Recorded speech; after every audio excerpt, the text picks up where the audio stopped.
Well, good afternoon, not afternoon, good morning.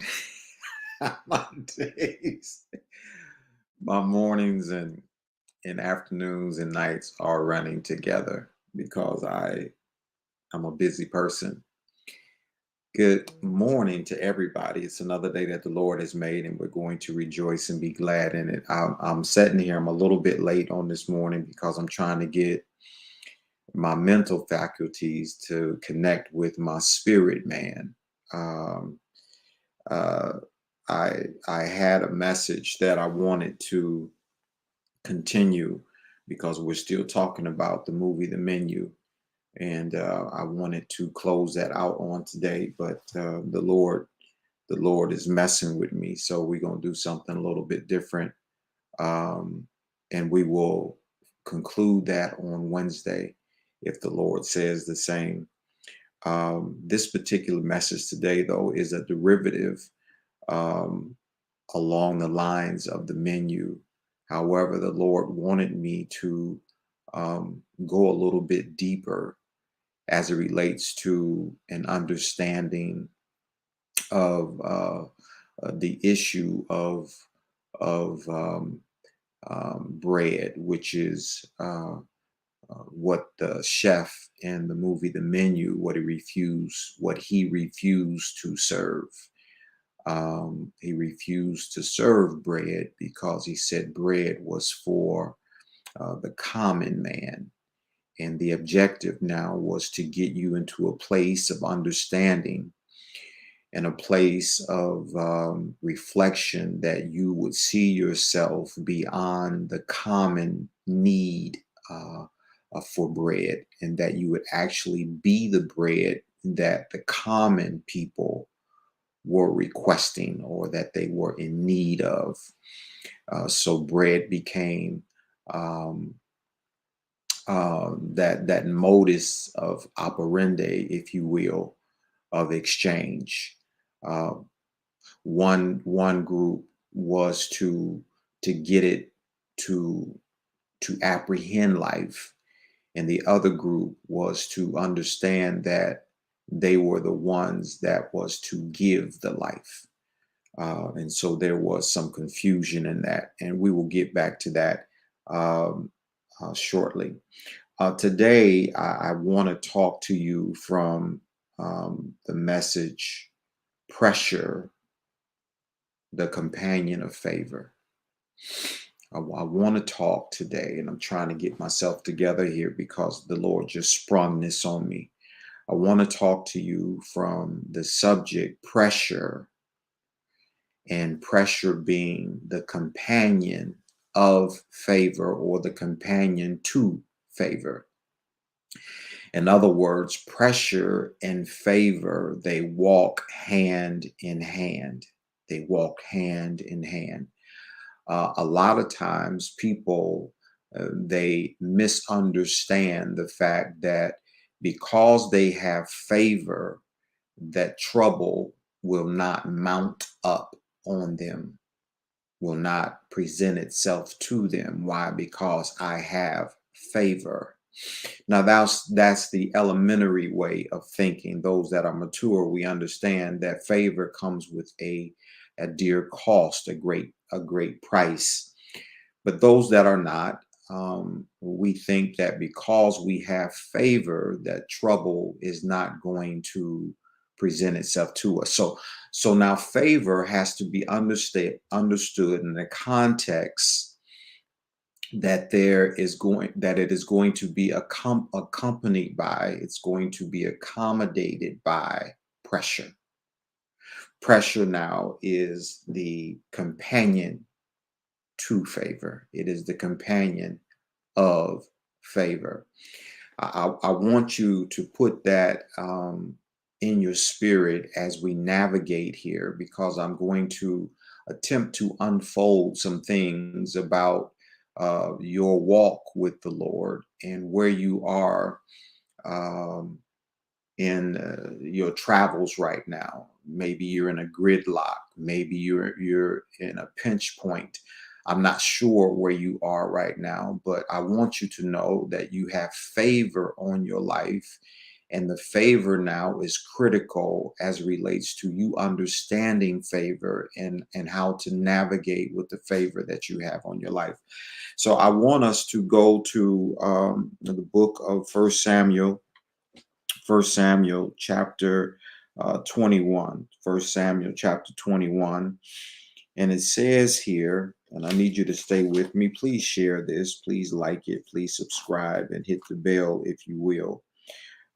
Here in chapter 21, we're going to navigate a little bit. Beginning at verse number 1, it says, Then came David to Nob, to Ahimelech, the priest. And Ahimelech was afraid at the meeting of David. Now, from an exposition or an expository way of presenting my text, to put it in context, if I was to go down verse by verse, one of the things that I would point out here just in verse number 1, which is related to where a lot of us are today. It says here that Ahimelech, the priest, was afraid at the meeting of David. One of the things that hurts us today is the spirit of fear. The Bible says, or in Timothy, I believe it's Paul talks to Timothy. He says, God has not given you the spirit of fear, but love, power, and a sound mind.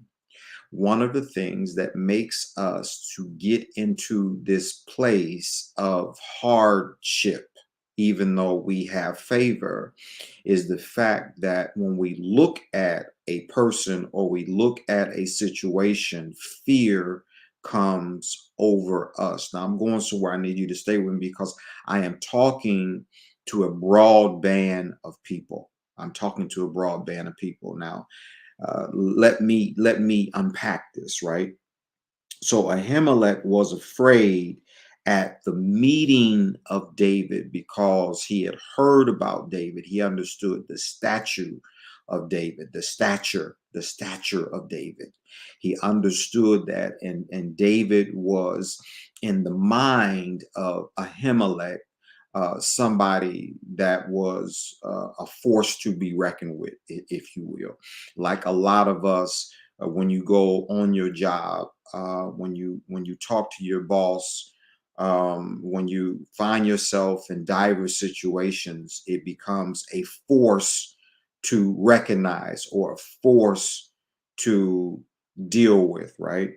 And so here he was afraid at that meeting when they came face to face and said unto him, he says, Why art thou alone and no man with thee?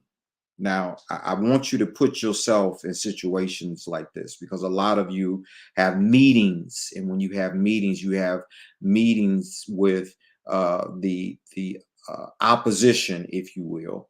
Y'all might work together, but they got a set of eyes on you where they're looking for perhaps fault, or they're looking to see if they can promote you. But anyway, it is a look at you that is not like, y'all dapping up and y'all doing your famous handshake and all this kind of stuff. So it's always a look of examination. And whenever you get into a space where there's a look of examination, there's some form of intimidation that comes over the person that is lesser. Okay, now stay with me here because I'm trying to attach this. And so he wonders now, and Ahimelech wonders why David is alone. And David says here in verse number 2, he said unto Ahimelech the priest.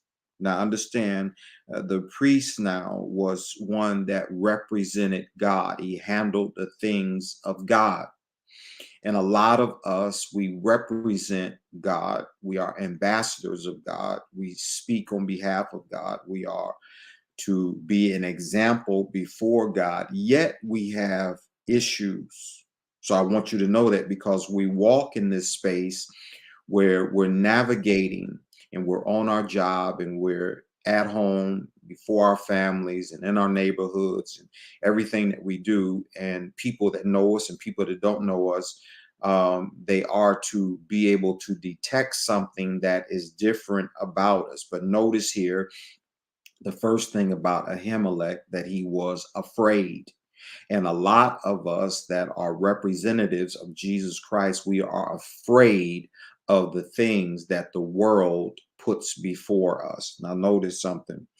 David said unto Ahimelech the priest, the king hath commanded me a business, and hath said unto me, let no man know anything of the business whereabout I send thee, and what I have commanded thee. I have appointed my servant to such and such a place. Now, let me just pause right here to unpack that just a little bit, and to help you to better conduct yourself, and to better vet the spaces that you travel in. The thing here, now, David told a bold-faced lie. I don't have time to get into all that. In fact, I'm gonna teach a message one day, and I'm gonna talk about why men of God, basic men, prominent men of God, why they lie. Why they lie. I'm gonna talk about that a little bit. David here tells a lie. We will find your father Abraham. He tells a lie, passes it down to his son Isaac, the son of promise. He tells a lie. Why do men of God tell lies? I won't get into that right now, but I'm going to get into that. If y'all interested in that, then holla at your boy, right? So the first thing here that Ahimelech did, because he reverenced David. And a lot of us get into trouble because we reverence a position, we reverence a person of authority, we reverence a man, we reverence an institution, we reverence the government, to the point to where we fail to do our due diligence in vetting. Vetting means that I am going to do the research to make sure that what you said was in fact, the facts were right. What you said was true. What you said was fact. Who you are is who you are. But oftentimes, because the presence of a situation, the presence of uh, blinking or sirens or red and blue lights, the presence of a doctor that has not been well studied, but yet he has or she has a position, the presence of a certain denomination, the presence of a religious figure, because they present themselves to you, you take their presentation to be the gospel. You take their presentation to be the truth.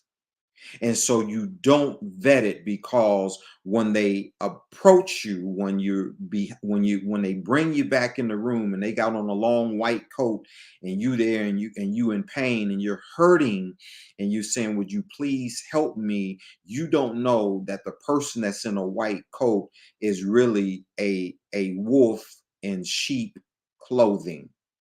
But you would not know that because you have not vetted.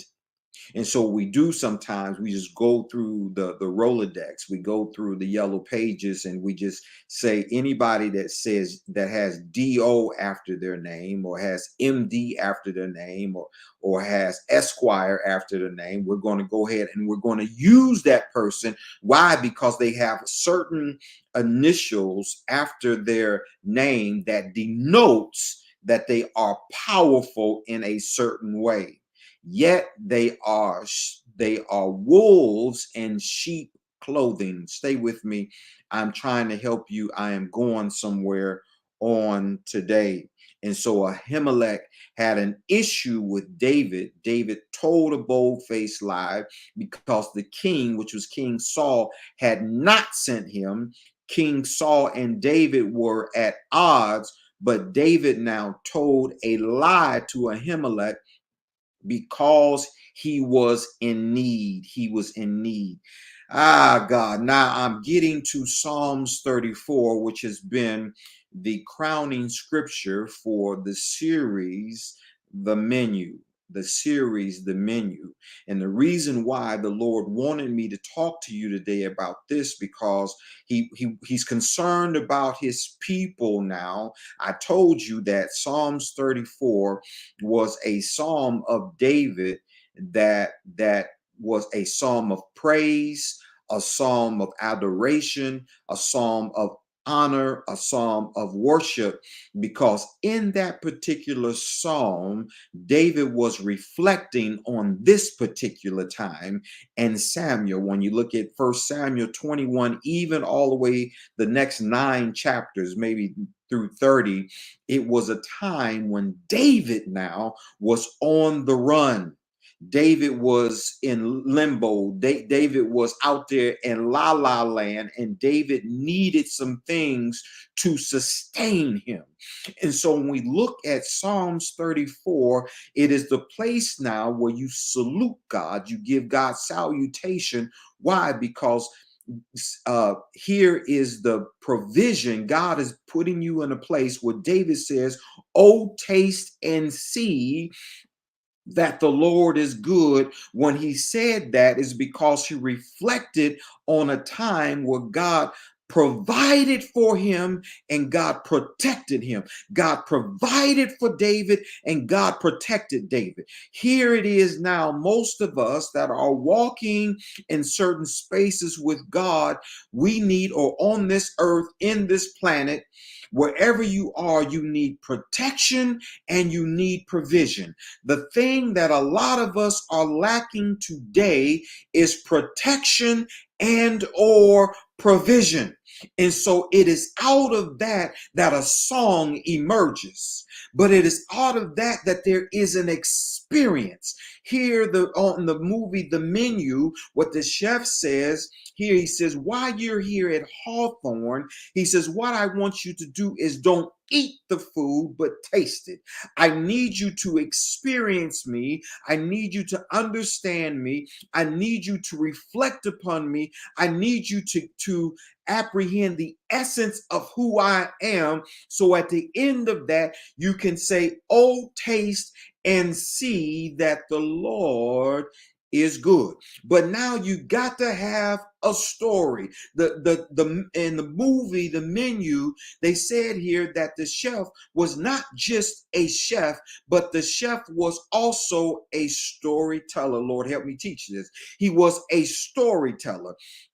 Now, the reason why he was a storyteller, because the chef now knew all. The chef now knew all. You couldn't hide anything from the chef. The chef, not only was he a storyteller, he could tell this and he could tell that, but he was a reader of your life. He understood and he knew your life. That's the reason why I ain't finished with that particular series yet. I'm gonna come back to it. I digress. Let me move on here. And so David said unto Ahimelech the priest, the king hath commanded me, where he tells a lie. And then he goes on the latter part, he says, I send thee, and what I have command thee, and I have appointed my servants to such and such. And so we have to understand now, before we do certain things, because we get so caught up with, you know, the way a person looks. We get so caught up with a position. We get so caught up with what a person says, women, what a person may say, men. For a man to a woman, they get caught up with, oh, he's so fine. Look at them biceps. Look at his chest. Did you see the clothes that he was wearing? Did you look at the necklace? Oh, he got to be this, or he got to be that. And he's sitting here and he's saying sweet nothings in your ear. He's saying sweet nothings in your ear, and you don't vet him. You don't even do the Facebook research to see who his friends are and all that type. Just simple things. I'm just talking. But the bottom line is that there's not a vetting process. And because there's not a vetting process, we will see in the life of Ahimelech,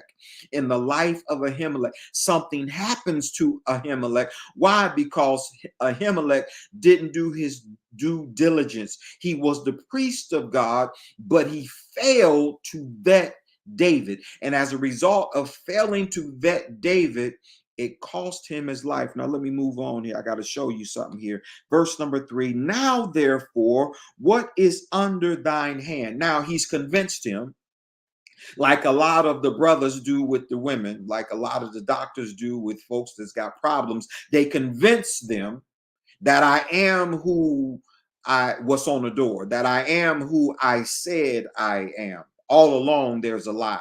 But they convince those that are there that I am, because you're so infatuated, you so gone with what you see and what you hear, that you don't vet the situation or the person properly. You don't do. We seeing it all day long on YouTube now, where black men get pulled over by the police, and the police have been so used to doing what they want to do, run roughshod over African American men. And now African American men, they understanding their rights, and they standing up and saying, well, wait a minute, what did you pull me over for? Why do I have to get out of the car and all this? Now, that's a whole different subject right there. But what I'm saying is that they're foolproofing, they're vetting the situation. Now watch this. Now, therefore, what is under thine hand after I've convinced you? Because the issue now is that I am in need of something. This is where Psalms 34 comes in. And then he says here, give me 5 loaves of bread. Give me 5 loaves of bread in mine hand, or what there is present. So he's at Ahimelech and he needs something. And he's saying, give me. Y'all understand that. Y'all understand the word give, don't you? Y'all understand that. Y'all understand when somebody out there and they want something that you got, and they say, give it to me, right? And you, a lot of times, you give it to them. And you give them something, not understanding the value of what you given to them. You give them your mind. You give them your peace. And when I say peace, I ain't talking about Piece. I'm talking about Peace.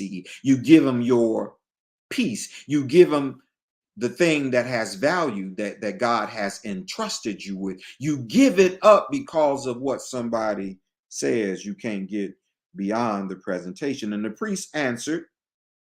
He said, David says, give me, he says, whatever's under your hand, get that to me, whatever you have under your hand, because I know under your hand is provision, because you're the priest and you oversee the bread. So you got some bread for me.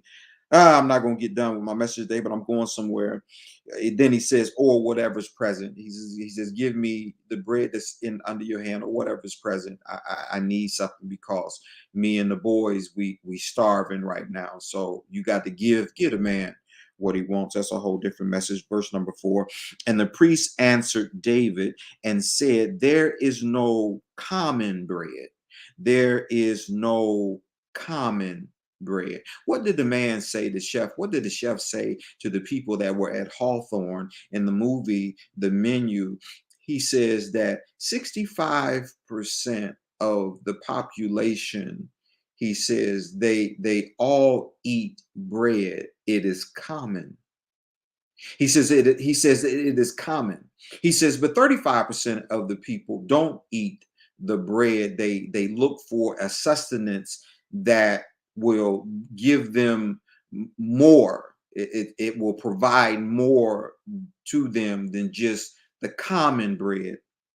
You got to hear me by the Spirit. He says, there's no common bread under mine hand. There's nothing common here that is under mine. Now he knew what he had, but he still was overshadowed by the words and the presence of David.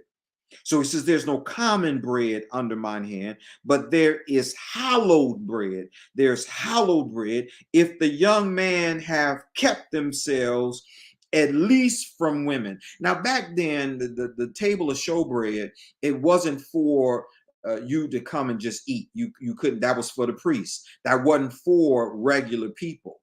It wasn't for regular people unless it was an issue of life and death. according now to Leviticus 24, 5 through 9, you life or death would take precedence over the law, life or death. So in this particular case, David here is presenting himself that it is a matter now of life and death, and the high priest was not able to discern because he had not vetted. And he's saying here, he's saying that, we have kept ourselves, our vessels, our bodies from women. So we're pure, we're sanctified, we're holy. And David answered the priest and said unto him, of a truth, women have been kept from us about these 3 days since I came out, and the vessels of the young men are holy. And the bread is in a manner common, yea, though it were sanctified this day in the vessel. Verse number 6. So the priest gave him hallowed bread. That's a message that I got to do at another time, because this is taking me down a whole nother path. So the priest gave him hallowed bread, for there was no bread there but the showbread that was taken from before the Lord, to put hot bread in the day when it was taken away. So in other words, when you remove that particular bread, it is to be replaced by hot bread. That's a whole nother message that I hear that the Lord's saying to me. I'm gonna preach hot bread one day. It's a bread that needs to replace another type of bread. Now, I got to talk here just for a second. I'm gonna be done. You know how you brush your teeth and you got toothpaste. You got toothpaste that get in there, make you. I hope it didn't show up. Now I feel it, because I can't stand when somebody talking to me and they got cotton and stuff. I can't deal with that. Um, let me just give you a just a little snippet here, right? Let me give you just a little snapshot of where I'm going. I want to lay this foundation here. I'm gonna finish this message today, and what you get, if you can chew it up, chew it up. If you can gum it, or whatever. But I'm gonna give you this little bit, and then I'm gonna be through, and I'm gonna move into our continued series on Wednesday. Now, I have something here that I highlighted, and I want you to understand this, because I I I I set the stage here on today by talking about the pressure. The pressure now is accompanied by, or pressure, the companion of favor. Pressure is the companion of favor. But we want to underscore the word pressure in our message today, because it is pressure that I want to get to. But the pressure is coming to those of you that are favored, by God. And what I want you to take away today is that most pressure, and you can see that I did a little inscription in my underneath, on the page there, where you can see the description of the message. The essence now of pressure, I I underscored it under the word capitulation. The pressure comes from capitulation. To capitulate is to give deference to lean in, to compromise, to surrender a certain stance. And I said there in my description, I said most people capitulate, and most capitulations are housed in the area of money. Money is what we said last week. It denotes bread. Stay with me. I ain't lost. It denotes bread. And so most folks are going to capitulate when there is money involved. When we capitulate, that means that we are presented now with a certain pressure. Even though we have favor, we are presented with a certain pressure. Even though we have favor, the favor on our lives cannot always dictate the direction that we're going to go, because we are not walking in strength and in faith of the favor that's on our lives. And so we end up capitulating. Now, watch this. I highlighted here bread, because when we look here in 1 Samuel 21, what David was looking for and what Ahimelech, what he surrendered the bread. He surrendered it under duress. He surrendered it under pressure. That's what he did. And David gained sustenance behind it, but Ahimelech lost his life behind it. Now, I can unpack that a little bit more, but for the sake of time and for the understanding of this message, I want to just deal with this bread issue, because the bread now is where you are. The bread is where you are. Yeah, you do need to vet. You do need to understand the favor part. You do need to understand the sacrifice. You do need to understand what it's going to cost you when you don't know what God has given you, what he's given you to protect. When you don't know the timing of God, when you don't know what to do in the arena of God. All that is relevant. That's all true. But here I want to deal with something that you will understand, because most of us, we operate in the area of bread. And when I say bread, for us, it's not talking about the bread that we break or we pull apart and put in our mouth. I'm talking about the bread now that's going to give you the things that you yearn for, the things that you lust after, right? Now notice this.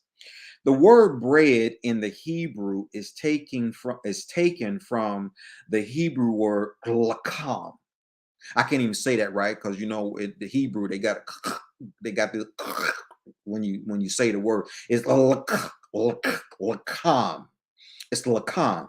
It is taken from Strong's 3899, Strong's number 3899, but it has a root to 3898. It has a root to 3898. Now, I want to give you the definition, because the word bread, or lakam, in the Hebrew means this. It means to do transactions. I need you to hear me, because this is where most of us are at, because we don't have a lot of it. But here, when you look at it in the Hebrew and understand its meaning, it's not the bread that is set before you. The bread here means it is to present yourself, to position yourself in a way to where you can do transactions. Bread now, lakam, is the meaning, or is defined as something that can help you to do transactions. Whenever we go to the store and we're going to buy that 50-inch or that 90-inch TV, we need bread. But we need bread in order to do what? The transaction. Whenever you go to the grocery store, you need bread, not the bread that's on the shelf. Maybe you do need that, but in order to get that bread that's on the shelf, you're going to need some other bread, and that bread is called money, and you need that to do transactions. If you go to the doctor, before you leave the doctor's office, you're going to need what is called bread, because the doctor now is going to charge you and he's going to charge you because there is something that he gave you, something that you received is called a transaction. And for his service, you got to service him, but you service him with bread because it is now the medium of exchange for us to do a transaction. And most of us have issues with obtaining this thing called bread. So now there is a root which is in Strong's 3898 of lakam, and the root meaning of lakam there is not just to do transactions as it relates to the word bread, but it means here in 3839, Strong's number, it means here to go to war. Many of us now, what we wake up to, what we go to bed to, is we wake up with war and we go to bed with war. Why? Because the thing that we need the most, we fight all day and all night for bread. We fight after bread. We're pulling and scratching and we're doing mischief and we're doing all types of things for bread. It is bread that makes people capitulate. It is bread that makes people capitulate. Now, if you don't believe me, I want you to go and look at ESPN last week. On ESPN last week, they fired about 7 people, 5, 7 people, something like that. They were good names, people that you look at, you say, what is going on? At the bottom of all that, the reason for the firing, the main reason, they can come up with a whole lot of reasons, but the main reason was because of bread. Was because of bread. And so now the network, ESPN, they're fighting, they're clawing, they're strategizing, they're doing everything. At the end of it, the bottom line is money or bread. So how do we survive? How do we sustain ourselves? How do we continue to stay relevant? The way that we have to do is look at the direction of the world, look at where we're going, look at the people, look at the salaries. And the first thing that big companies do, big corporations do, is they start cutting salaries. And so you see now that the bread now is being tampered with. The bread. Okay, that wasn't good enough for you. What about COVID? I had a buddy of mine, which was he was a judge. He was a judge, and when COVID was very pronounced, my buddy, we were talking about before, everybody was real strong, and they said, no, I don't know what the vaccine is. I haven't vetted the vaccine, and they was like, well, we don't know what it's going to do, this, that, and all the other, right? And so I was talking to my buddy on the phone, and he was saying, man, I ain't taking that. But he was judge. He was judge. Now, I brought this word, I injected this word capitulation, because capitulation is an innocent word. It's a kind of a fancy word, but it's a word that helps us understand how we live. And I'm going somewhere because I want you to understand that a lot of us are living in capitulation, and we're living in it. The root cause of capitulation is bread. It is money driven, and we capitulate because we don't have something that we feel that we need, although we're favored and we're not in a position to wait on God to sustain us and give us what we need.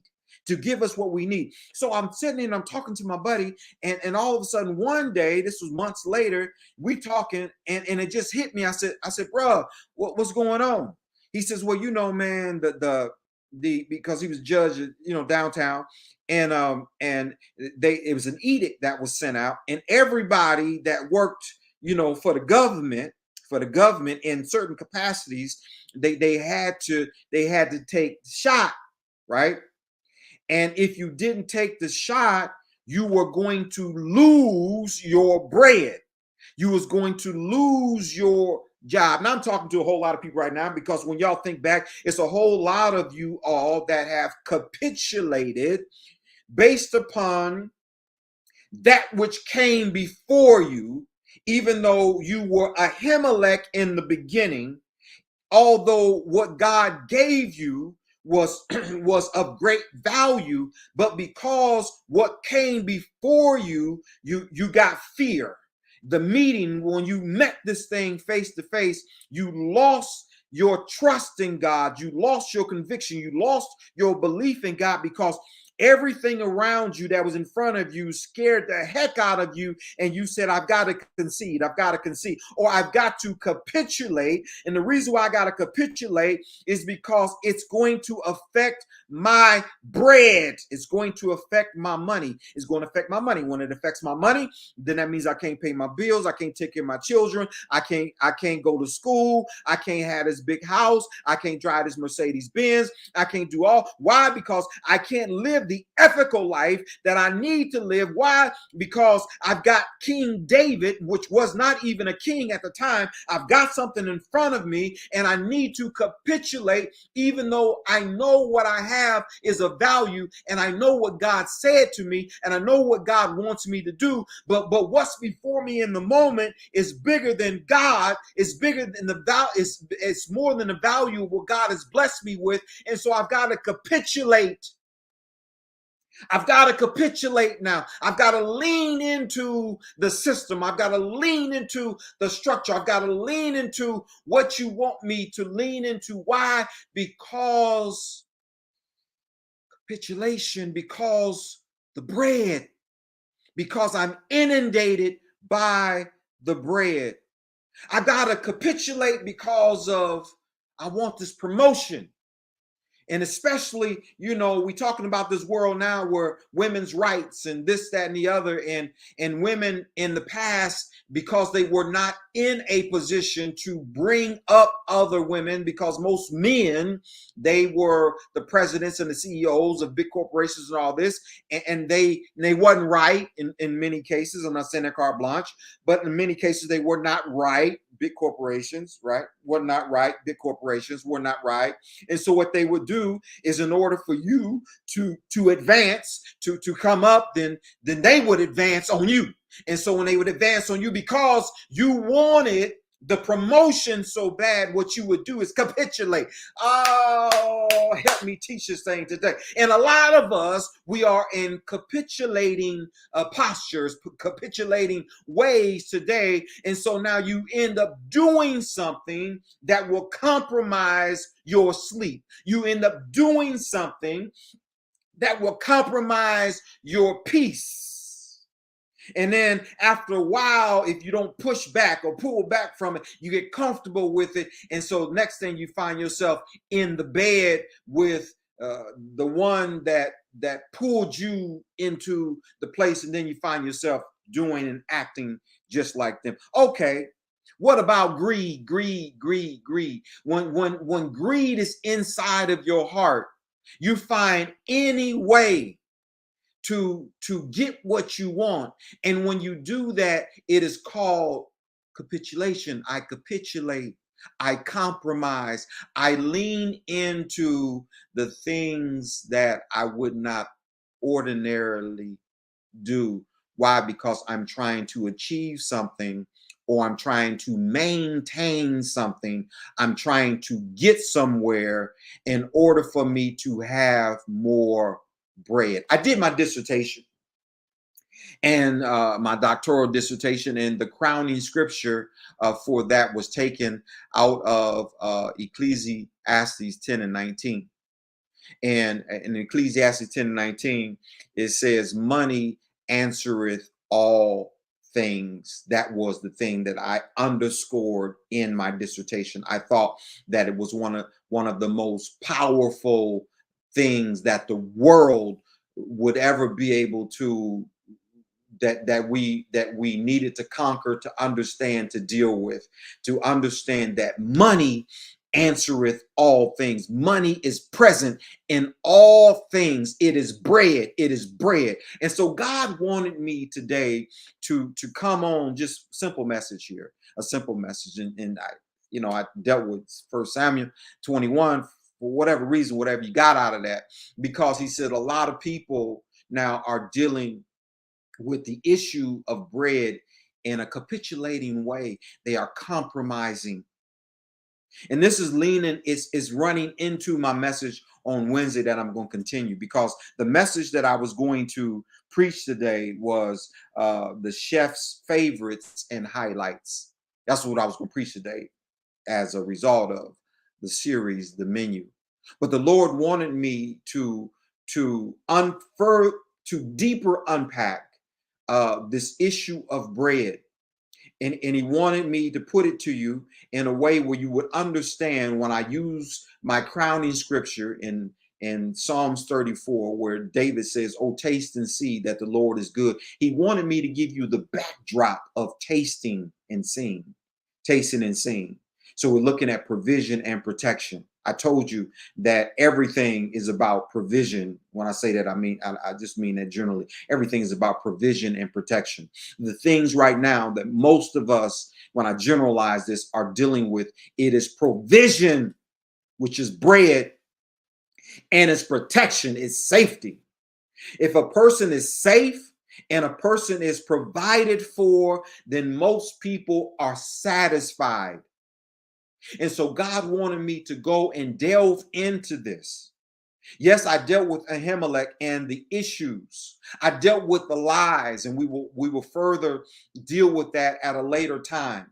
But the main thing is for you to understand the need now, the thing that pushes you, that prompts you, that ushers you into a place where I'm just scratching and I'm clawing after bread.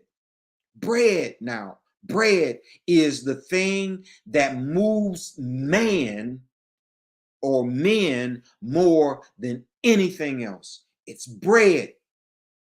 And as it's defined here by Strong's, by the root word lakam, lakam. Again, lakam means to do transactions, and the root word is to go to war. When you look at yourself today, it's all about, I can't transact, I can't transact, I can't transact. So when I can't transact, I will steal, I will kill, I will destroy, I will lie, I will cheat, I will lay in the bed, I will whore, I will do this, I will do that, I will do all whatever I need to do to transact, because I need bread. I need bread. And when we look at the root of that, Strong's 38 and 98, when we look at the root of that, is that it means also to go to war. If that don't describe us today, I don't know what does. To do a transaction, and we can't do it, so we fight. We fight day in and night out to do transactions. You sleep figuring out how to do a transaction, either how to do mischief, how to do a transaction right, or whatever it may be. But it's how do I achieve? How do I get better? Because bread now is translated in different things. It's what you do that brings about the green. It's what you do that brings about the bread. The bread. I ain't got no bread. Colloquialism. The bread. I ain't got enough bread. So what am I going to do to get the bread? And what God is trying to do, actually, and this is where the chef come in at in the movie The Menu. He says, for you, ain't no bread going to be served, because I want you to live above bread.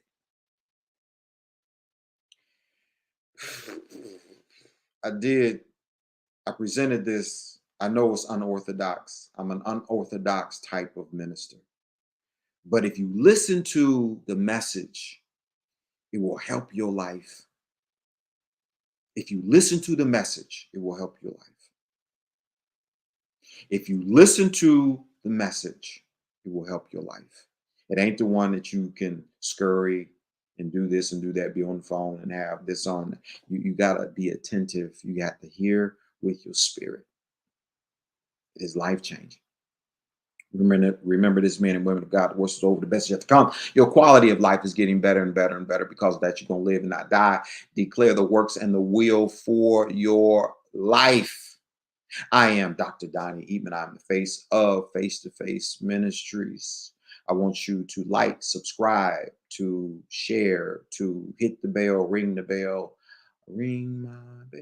I want you to do all the things that will help the algorithm shine upon face to face ministries. I believe that I have something there that will help people to stay alive. Remember this, men and women of God, that I love you, but God loves you more, much more. I want you to go in the strength and the peace of the Lord, the power of the Lord, the wisdom of the Lord, the strength of the Lord, the goodness of the Lord, the kindness of the Lord, the meekness of the Lord, the ways of the Lord, the will of the Lord.